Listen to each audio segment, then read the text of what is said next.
Yo, what's going on, snipers, and welcome back to our Colorado Avalanche franchise mode. So in last episode we had round 1 against the Vancouver Canucks, and we managed to defeat them in 5 games, mainly due to our top line and our fourth line producing really well. So we're up here in the second round against the Sweden Super Swedes, who we've played, I think it's now been 3 times in the last 4 years. So we know what they're pretty much all about, considering most of their team is still the same. So it's basically we're just going to have to outplay their offense, because we know they can score goals based on the fact that I was just looking, and on the message center it said that they won game 7 by a score of 7-3, and the guy named Amari Goran, who's on their third line, had 4 points. So it looks like they are a really good offensive team, so we're going to have to somehow shut that down and play our offensive style game as well. So anyways, let's get into game number 1 on home ice, because we have home ice the entire playoffs, considering we finished first in the league. Let's see what happens here in game number 1 of this kind of rivalry, I guess you could say now. First period, and it's 2-1 Sweden, not good. Tate Cook opens the scoring, Theo Fleury ties it up for us, and Frederick Modin gives them the lead. Shots are 12-9 for us. If we lose this game, though, I might change the lines up a bit, because the second line was just really bad in that first round. So we'll see what happens. Second period, and it's 4-3. Damn, we're letting a lot of goals, but we're staying pretty tight. Avalanche ties the game up. Kapanen gives them the lead. Sakic ties it up, and Pavel Rosa once again gives them the lead going into the third. Shots are 28-19 in favor of the Swedes, so we definitely need to limit their chances a bit. Let's see if we could tie this game up here in the third. There you go, Gerbeshkov ties it at 4. This has been a really back and forth game so far. Hopefully it's not like that in this entire series, because or else it's going to be pretty nail biting. Final 7 minutes here of this third period in a 4-4 game. Are we going to OT? 15 seconds left. No, 23 seconds left, and Culp with the game-winning goal. Wow, okay. Fourth liner comes through again, and we take game 1. Let's take a look at all those stats. So the first time we get the lead is the time we get the game winner. So Fleury from Zubov and Drury, Avalanche from Forsberg and Keefe, Sakic from Forsberg and Fleury, Gerbeshkov from Keefe and Forsberg, and Culp from Galchenyuk, who's been lights out in Strudwick. 3 stars, Kapanen, Cook, and Fleury. Let me take a quick look at our second line, see how bad they did. Zubov was a +1. Okay, so he definitely picked it up in comparison to the last few games, because he was a -5 in 5 games in the first round. So if he continues to play bad defensively, I might demote him down to the third line. So let's see if we could continue our offensive performance, because we've been really good actually offensively in this playoff, scoring no less than 3 goals in a game. So let's see what happens here. Actually, we did one time and that lost, never mind. But let's see what happens here in game number 2. See if we could take a 2-0 series lead headed to Sweden. First period, and once again it's an offensive game. Sakic scores to give us the lead. Rosa ties it up. Gerbeshkov gives us the lead, and then right away Berglund ties it up again. So once again it's a back and forth style game. Interesting. Second period, and it's 5-3 for us. Holy crap.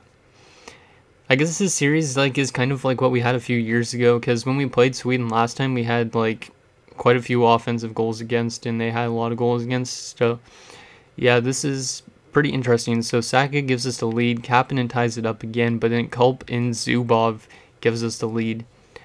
Let's see if we can just lock this down in the third, or will we give up a lead, because that's always possible as well. Penalty kill, nicely done. Final 10 minutes here of this third period. We're up by 2 goals. Looking to lock it down. And we are... oh shit. Peltier makes it 5-4. I guess he's in the lineup now. And we managed to just barely hold them off. Wow. Both goalies really sucked in that game, because Carter's let in 4 goals on 22 shots. And then Hedberg let in 5 goals on 27 shots. This is definitely an offensive series. So another 5-4 game. Sakic from McArdle and Zadorov, Gerbeshkov from Keefe, Sakic from Strudwick, Kulp from Bullis and Darmour, and Zubov, who gets the game winner from Aki Berg. 3 stars, Sakic, Kapanen, and Zubov. So Zubov has definitely picked it up a bit because he had no points in the first round. He's now got 2 points in the first 2 games. But damn, yeah, we've let in quite a bit of goals in the last 2 games. I don't like that. But I do like that we scored 10 goals in 2 games as well. Let me just quickly take a look at our lines again, see who's really badly minused, if there's any. Top line is doing good, it looks like. Zubov is still a -4, so that's a bit of a... Yeah, it's still the second line that's kind of struggling, considering the fourth line has been really good. But I'm still going to leave it, because seems like the third line's playing good as well, and I don't really want to screw around with chemistry and whatnot, so... Let's go to game number 3. We're flying overseas now to Sweden. Let's see if we could take a 3-0 series lead, just like what we did against the Canucks. Come on, boys. First period, and it's 1-0, so that's a way better defensive start. We had 17 shots on goal, but we only get 1 goal this time around.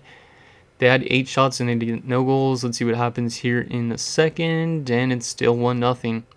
Definitely liking this defensive style a lot better than the last 2 games. Considering we've let in 8 goals in our last 2 games, now we've only let in... Yeah, we've been letting no goals so far in this game, so... Let's see what happens here in the third. Power play early for us. We don't score. Power play again. Come on, boys. We need insurance.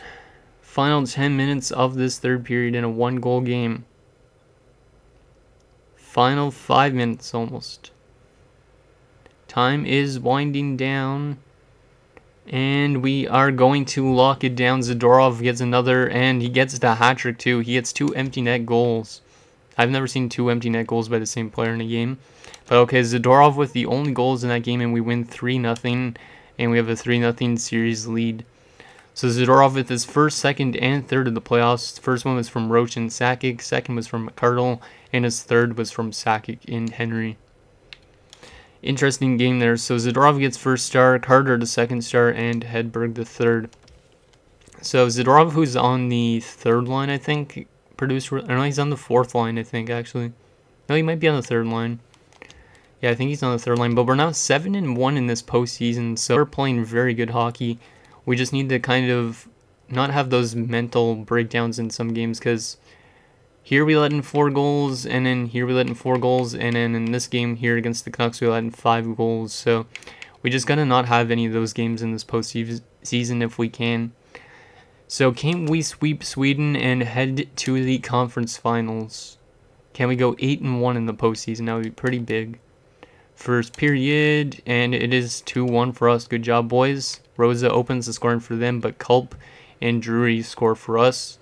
Shots are 12-9 in favor of your Avs. Second period, and it's 2-2, so they tied up. Wyatt Spezza, I think his name was, or Walter Spezza. Shots are 23-17, but it is a tied game.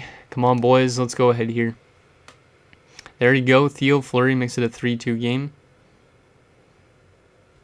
Can we get one more at least to lock this down? Oh my god, Spezza scores again, that defenseman. 3-3 game, penalty kill, and they score again, Kapanen. Yikes, we're letting in a lot of goals in some of these games. Final 5 minutes, can we tie this game up and head to OT? No, we can't. Vikingstad gets the empty netter, and we let in 5 goals in another game. Yeah, I'm not liking our defensive play in some of these games. Like, that's the 3rd time we've let in 4 more goals in this postseason. Like, we're still 7-2, but damn. So if we lose this game, I might change up our defensive lines a bit, because I don't know what's struggling with us right now in terms of defensive play, but hopefully we could light out the series, or put up the light in the series, and head to the conference finals. Come on, boys. First period, 4-1. Holy crap. Talk about an offensive series. Forsberg scores, Berglund ties it up, but then Forsberg, Gerbeshkov, and Darmour score, and we got 4 goals on our first 12 shots of the game. Second period, and 5-1 Ryland Keefe, so this is pretty much lights out now. 6-1 Drury, 6 goals on 20 shots. Yeah, this team is very good offensively, but then they just don't play the hardest defensive game sometimes. Like, they do for a decent amount of times. Like Carter plays really good, but the defenseman kind of let out a bit here. Final 5 minutes, and we are going to the conference finals with a big 6-1 win, and we've only lost 2 games in the first 2 rounds. So Forsberg from Kiev and Gerbeshkov, Forsberg from Kiev, Gerbeshkov from Kiev, Darmore from Strublik and Gerbeshkov, Kiev from Forsberg and Strublik, and Drury from Gerbeshkov and Kiev. So yeah, that top line is producing really well. Kiev 5 points, Gerbeshkov 4 points, and Forsberg 3 points.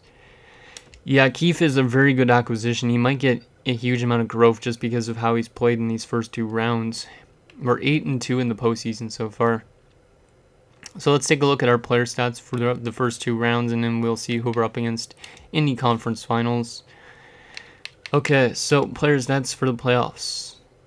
So Rylan Keefe, 16 points in 10 games. He's been amazing. Forsberg's got 13 points in 10 games, same with Gerbeshkov.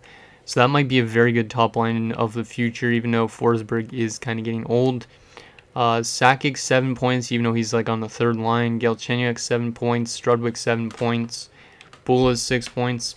Pretty much everybody on this team is doing something to help us out here in the postseason. There has been a few minus guys, which I don't like, but other than that, pretty decent play.